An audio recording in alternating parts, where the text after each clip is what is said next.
I'm going to give Shane a few minutes just to talk about the thing that maybe many of us do during our off seasons.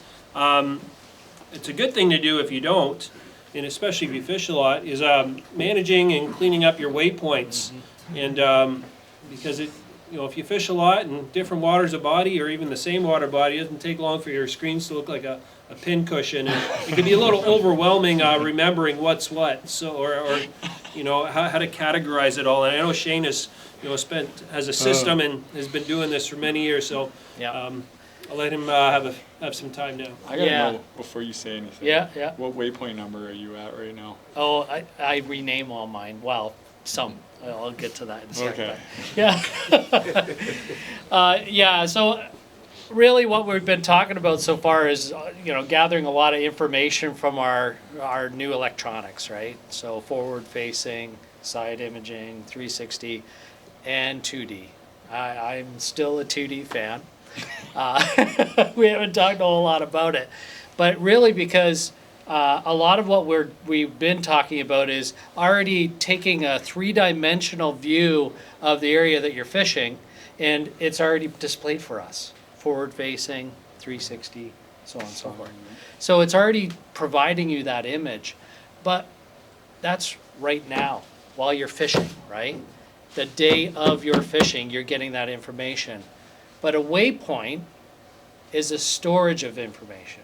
And that's where this all kind of circles back to. So yes, on side imaging, you can run the cursor over and mark that fish, and you got your X, Y, and Z to determine where that fish was. X, Y, and Z. Z being depth, right? So when you're taking GPS waypoints and whatnot, don't hesitate to drop waypoints frequently, okay?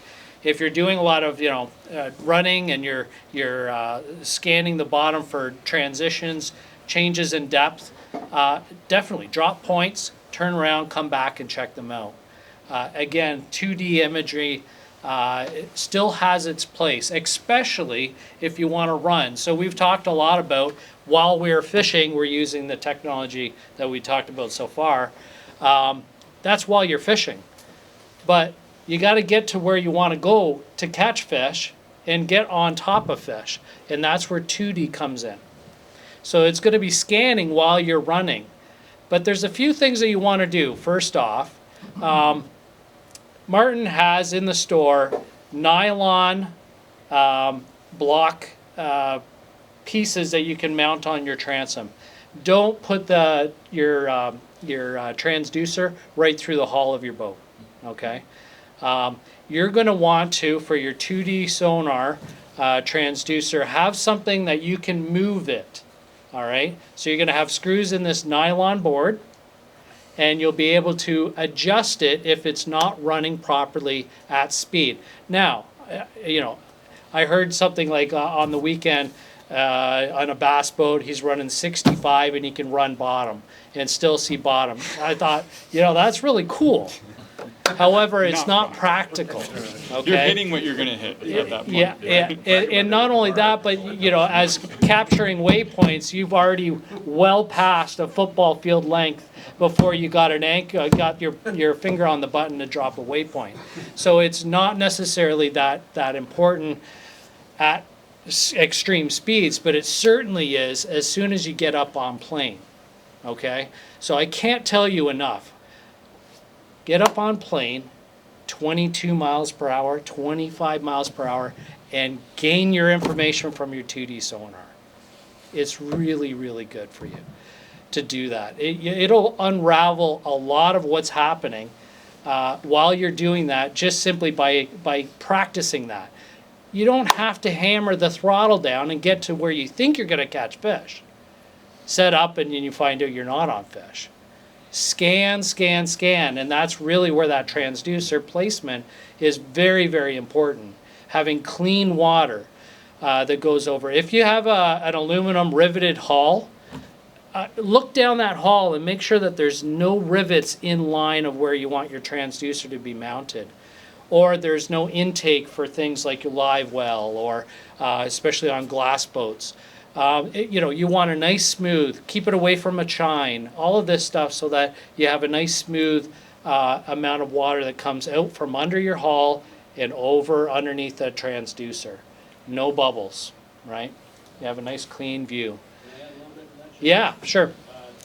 2 transducers, side imaging, big ass transducer this big, $580 to replace. High-speed exactly what you transducer, said. $140 to replace. High-speed transducer buried in the water, hit a log, rip it off, no big deal. Side imaging, down imaging transducer, up, out of the water, on plane, hit an It don't obstruction, matter. It doesn't goes matter. right by. That's right. Great thing to do. With Humminbird, I think you can do it. With Marantz, I think you can do it. You got a splitter cable, splits those two sonars, and keeps your expensive transducer out of the water on plane, and your high-speed transducer will run to 60, 70 miles an hour, as he said. Yeah. Or your bunks when you load Yeah, your boat. that's a good one too. Or a through hull, Yeah. if you have a glass boat. Yeah. Yeah. I've seen guys rip their transducers off loading their boat because they're too close to the bunk. Yeah, so I mean, having your transducer be able to read at, a and good when I point. say at speed, I'm talking like 22 to 25 miles per hour, just on a cruise. You just got up on a plane, and that's all you need. Okay, and you're scanning. I can't say enough of going offshore, especially, and trying to find a needle in a haystack out offshore. You find it because you've scanned at only going 22, 24 miles per hour. That's it. And you stumble upon some amazing fishing I've found in the past. And sometimes you don't have that information, especially offshore fish.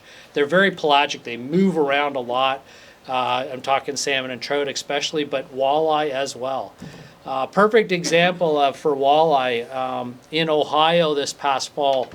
I had my through hull transducer running while up, just stepped up at 22, 24 miles per hour, and we were just scanning. And I said, "Oh, there's some fish. Waypoint, keep going. Okay, a few more. Yeah, waypoint. Okay, I'm gonna go back around." And sure enough, set up on them, and there they were. And rods were firing. If I didn't do that, I mean, I could have went.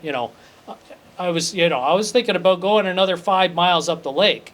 It could have been completely a blank screen when I got there, because I just wasn't. If I wasn't paying attention, so I would say that would be one of the biggest advantages from a troller's perspective, especially with open water fish. That is a big thing. Waypoint. So again, we talked about dropping lots of waypoints, right? Waypoints for me have two meanings. Number one is the day of. Okay, I'm trying to decipher where I'm seeing fish on my graph, what activity. If I got doubled up on a couple fish, I'll put a waypoint down. You try to gain an idea spatially. This is your X and Y on your map of where the activity is happening. Because one day to the next, those fish will be moving, and it often happens with salmon fishing especially. Even on flat calm days, the water's still moving, right? So the bait is moving, the fish are moving as well. Walleye offshore, same thing. So knowing where those fish were the day before and kind of seeing a trend, right? Okay, I'm catching fish maybe 2 or 3 miles down the lake now. And that's the way they're going. If I don't have a wind event, likely the next day I'm going to start where I was the day before and maybe move that direction that I seen was happening as a pattern the previous day. Another thing that I really like to do as well is take your trails. This is your breadcrumb location of where you've trolled, right? Each day I'll save a new color for your line work so that I could see where it's overlapped from my previous troll. And this is really good on the Niagara River as well. So if you fish drifts on the Niagara River, you want to know where you want to start your drift so you can catch the current nice. But yet maybe you have a bit of wind that's coming down and you have to correct all the time with your bow mount electric. Now you can get your drifts lined up and say, hey, yesterday, I was getting fish at 17 feet here on that drift. I need to get up in there right now, and it's not too far, so I can run my electric. Just so you can make adjustments. You can see your blue lines from the day before, and I'm plotting on red lines today. It's really, really helpful. It even helps with some things like, often we'll have our hydrographic charts, our bathymetry charts on our GPS, but they're not accurate, right? So you're going down there, and yes, we got some units that can now correct some of your contour lines, but it takes a bit of time to be able to gather that data and be able to remap it out for you. When you're done, I'm gonna touch on something on that Garmin just came out with as well that me. Oh, you're yeah, not a to Garmin, help that you're, again? You're not a Garmin guy, but I'll Not yet. carry on. But Not yet. I'll show you. Something about scanning that you were talking about that I'll add on in a second. A new chart plotting aspect that will actually blow your mind. That's, this is where technology is going to help us, right? But like when we're running, there's nothing better than to know what you're seeing on your 2D sonar for your depth, and be able to plot your troll, right? So I do a lot of nighttime walleye fishing as well, and I fish shallow, like 12 feet or less, right? Fishing at night, number one, takes a little bit of, you got to have some, Guts. we'll use guts. It rhymes with gut. When you're fishing shallow, right, you don't want to take the bottom end out, and you're paying very close attention. So one of the things that you can certainly do is during the day, make a slow pass. You can see it on the graph, and often, especially on Erie, you can see where the rocks are on the reefs, especially in shallow, and kind of make your pass, right? And now you have your line work, so I don't go inside of that. 8 feet is as shallow as I want to go, and not only that, but I can now send my boards out on that side, get it out away from the boat, and I know there's my boards over here. Not very far from my red line that I took during the day. So these are the kinds of things you can start to build over time, and certainly use it. I've used my Ohio trails from 2 years ago, pull them back up and say, yeah, okay, we trolled that reef right along this run. I'll do that again. So it really comes in handy. Save a lot of your stuff. So waypoints, again, so we talk about dropping lots of waypoints. When you see stuff, bait on a particular day, again, it's the conditions that you're finding to build your story that particular day. But when you start to get back, maybe 3 weeks later, you're starting to say, okay, well, I marked bait fish that day. How relevant is that for me now? Right? I have, 30 waypoints that I took that day. Really, what is that to me now? So if you're like offshore, especially, what I'll do is I'll name one of my waypoints in that area, okay? And I have a sequence that I do where I save my waypoints with a special naming. So I fish both Lake Erie and Lake Ontario especially. So my waypoints will start off with LE for Lake Erie. And if I'm bass fishing, it'll be BA, and then the date, okay? So now I have some reference as to, where I found fish at that particular day in this general area. Again, patterns change, each day is different, but I have some reference to say a year or two or even 5 years down the road. I have this waypoint here that I caught fish, 5 years ago. I can barely remember how I got them, but I'm going to go check it out. And it certainly helps with salmon and trout fishing. So I also am a professional geographic information systems individual. So I map a lot of data. Okay, I use software that could take your XY or your latitude and longitude and map it out. So I've kept logs of my GPS. I'll download them, translate them into XY in a GIS format in my GIS software, and do analysis. So I have these hotspot maps that show trends over time to see where fish have migrated. So you're starting to build this whole inventory of information over time that'll certainly help you. So, you're generally gonna start to see some of this technology intertwine with community involvement, right? Somebody's out there catching fish, dropping waypoints, and joining, this repository of information that'll provide you a little bit of hotspot maps, live as you're fishing. You got that there? So Garmin just came out with a product. You guys can come after and show it. It's called high resolution relief shading. So what that's doing is exactly touching on some of his points where you're getting that topographical even better on your GPS now. So for example, I don't know if you guys can see there, but the structure that you could see, the true, and 9 times out of 10, some of that scanning that you're done on a lake can now be done at home. Once you download some of this software, like a perfect example out here, this is a spot out front of Brawny, right? So for many years, I had waypoints in that area. And I'm like, why are we always catching fish in that area, right? Because on your traditional contour lines, you saw something, but it wasn't 100% clear. Now, if you're able to zoom it on in this high resolution, It's literally a highway. you can literally see. Can you guys literally see the trough in there? Yeah. Can you see how clear that is? It's pretty neat. Can you zoom in on the camera? You can? Awesome.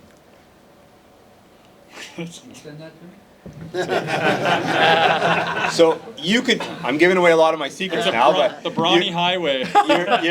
you're literally, you could do that. This technology is available on many lakes. So, like I said, i.e., with some of your scanning that you're doing with your 2D, once you have your waypoints and you download this software, you can now at home sit on your couch and say, well, why? Look at that waypoint. And then when you scan it out of the area, look, there was some sort of rock pile, or there was structure there, or there was something. Or you could even scan across the lake when you're at home and say, well, that looks like there's a little bit of a drop off there, or a little bit of a pocket, or a little bit of a trench, right? And do that information, during the winter months when you're not fishing, or even just from home, and put all that information together with. And a lot of times, like 9 times out of 10, at least for me with the software, all my waypoints are now making sense because there was some sort of, blip or dip or structure or bowl or something, sometimes more so than others, but there's a reason why you're consistently catching fish in that area, right? It's not just a fluke, right? That you just happen to stumble across this and, you always think, why am I always catching, fish on number 7? Why do they like number 7? What's so special about number 7, right? And most times it's there's something there. And with this technology, you could literally see it as clear as day. And like I said, it's something you could do at home as well too, right? And you could pair this is a chart plotter app. So this literally will run on your chart plotter at speed. So while you're running out and scanning with your 2D, you could literally position your boat. And it's so pinpoint precise that, like, I fish out front of the Credit, that's my home port. And we have this thing called the trench out there. And a lot of times, following the contour lines, you think your boat is in that position. Mm-hmm.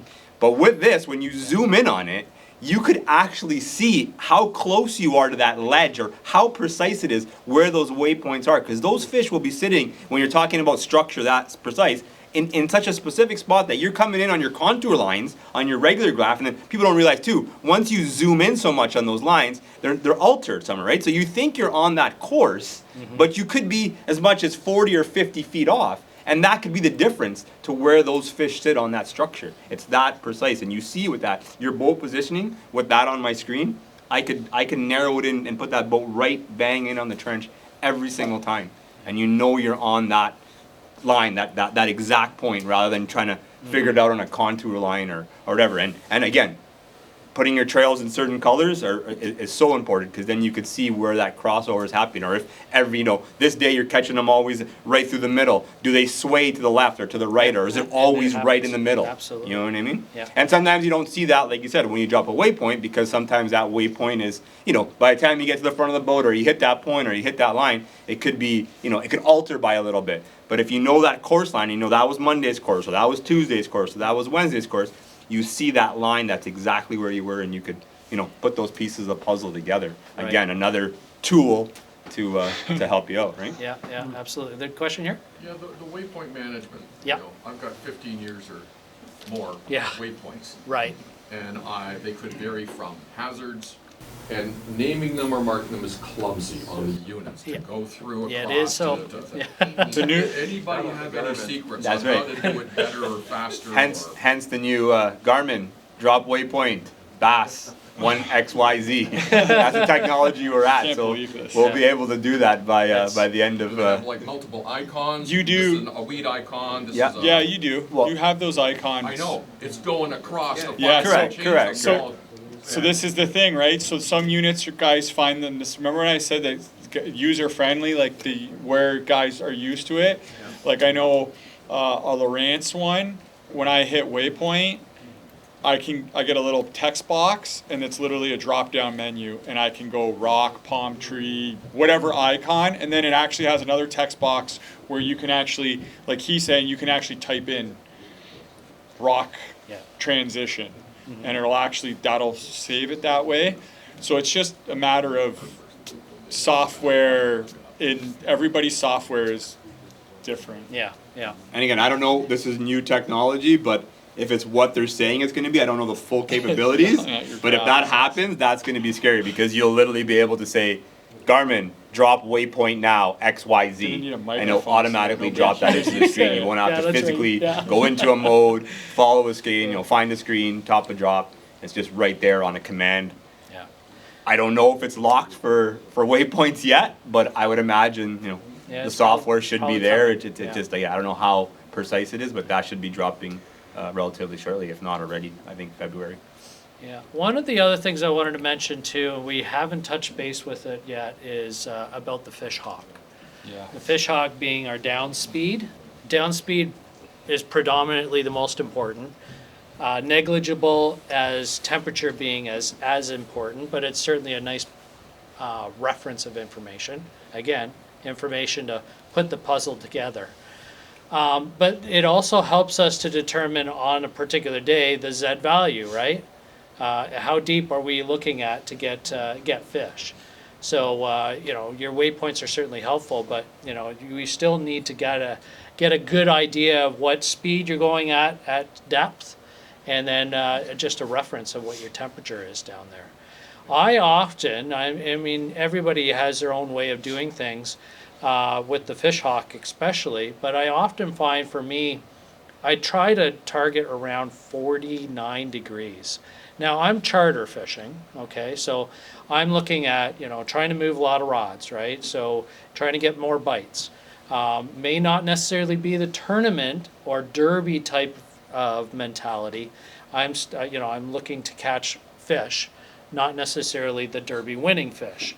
It'd be nice, but we're gonna use luck on that. So, so 49 degrees, and I say this because often some of the biggest kings are caught in colder water than 49, but 49 typically ends up finding itself right at the bottom of your thermocline. So, for your thermocline, just as reference, you have water above the thermocline, which is warmer temperature, and then immediately below the thermocline is colder water. And by definition, every 6 inches, the water temperature will change 1 degree. That is the identifying way that we say is a thermocline, the definitive thermocline. It often happens much faster than that. But typically, 49 degrees finds itself at the bottom of the thermocline, right at the bottom, okay? So now we're starting to see the temperature drop slowly after that, okay? So now I have the ceiling of where the cold water meets the warm. And it's sometimes called the slip, okay? The current slips on the thermocline. The warm water above and the dense cold water is stationed, right? So the fish sometimes, salmon, we see them as fast, swimmers and wanting to move about and attack bait and that sort of thing. But sometimes they just want to be lazy and they go down into that cold water and they just kind of hang there in the cold water, sometimes to slowly digest their food, and then come up into the warmer water and feed. They'll do these undulations in depth very frequently throughout the day. Some studies have shown that. So, really what we want to do is kind of find where that bottom of the thermocline is, and let's say it's down 60 feet. Thermocline 49 degrees is down 60 feet. Excellent. So I'm trolling, and then all of a sudden I start to see my see my fish hawk. It's either going up or down. Oh, thermocline is either climbing shallower or going deeper. What's going on there? Okay, so now you're starting to get this 3D model in your head again, but now it's about temperature and where these thermal plumes might be happening out in the lake. So now you get this additional spatial reference of where fish are. So I could see where forward facing and that together is really going to come You to gotta be. find them before you can see them. You So, if you can't position yourself in the right position or overfish, doesn't matter what sonar you have, you ain't gonna see them, right? So, That's gonna be, Yeah, it's a game changer, I think, with the technology that's coming for the trollers, especially. We're gonna start to see a huge learning curve. I think you're obviously ahead with the learning curve on the forward facing with trolling, but it's still putting together that pattern any Correct. particular day. You have to be aware. Being aware is the most important. And reading this information and understanding it, processing it, and then applying your practical fishing techniques to catching fish. The fish could be negative, neutral, or positive. They're hopping on your baits, right? You don't know it until you try it, and using this information as cues certainly can help. I remember, when I started in the chartering, I was at a 50 point. I worked on Real Pleasure Charters, and we were dock mates with Catch One Sportfishing. Now, Catch One Sportfishing was using strike vision. Now, some of you may have remembered strike vision, and back then it wasn't flat screen TVs. He had a tube TV on his dashboard. Big tunnel. Okay, and watching these salmon come in on the camera, real time. Charlie White fishing machine. Yeah, that's right. That's right. And we thought that was really, really cool. But, we were using our 2D sonar, and that's about it. But now you got that, and much more now with forward-facing Well, that's sonar. what we're at. Right? Yeah. Pretty much the next step after that is putting a camera down there, and you know what I mean, having a camera with Tournament range guys, we do and that. and Oh, yeah. I use a camera on pretty much. I'll maybe make, I don't know, a dozen casts in a practice day of 4 days of practicing. I'll use a camera and my units and my forward-facing sonar for all my fish. And the only time I make a cast is if I can't really judge something on forward-facing sonar. It's kind of maybe I'm like, sheephead, might be sheephead, could be smallmouth, or you know what I mean? So I might try to hook one. But yeah, like a camera has been, it's funny, like ice fishing guys have been using cameras for, Yeah, that's right. and it's just all of a sudden like, I know tournament bass guys are starting to use them for smallmouth a lot. Like I'll graph fish and then I'll be like, get over top of them again on my trolling motor, hit spot lock on my trolling motor because it's down, and then I'll just drop a camera down the side of my boat, and then the camera is integrated into my actual screens now, and I can just turn to the camera screen on my graph and I see the fish. I'm like, yep, those are good fish. Camera goes up, waypoint, and you could put like BF, big fish, right? and you drive away and you hope you find them again. But yeah, it is the technology and processing it and integrating it. Like there's this old adage, I remember, like there's been a lot of young tournament guys in the area like get really good really fast. And I know a lot of older tournament guys were really hard on us and like, you guys are spot mooching, you must be, I've been out here for 10 years and I've never seen anybody. But the truth of the matter is the young guy looks at his map that guy doesn't look at anymore In with detail. the updated navionics and detail, Yeah. and then gets in his boat and looks at his graph and his temperature and all this stuff, and he looks back, oh, my waypoints from last year, my trails say this, and he calculates all this into this mathematical formula like we're a mad scientist on our head, and goes, I think Myers Reef might look good right now, and drives over there.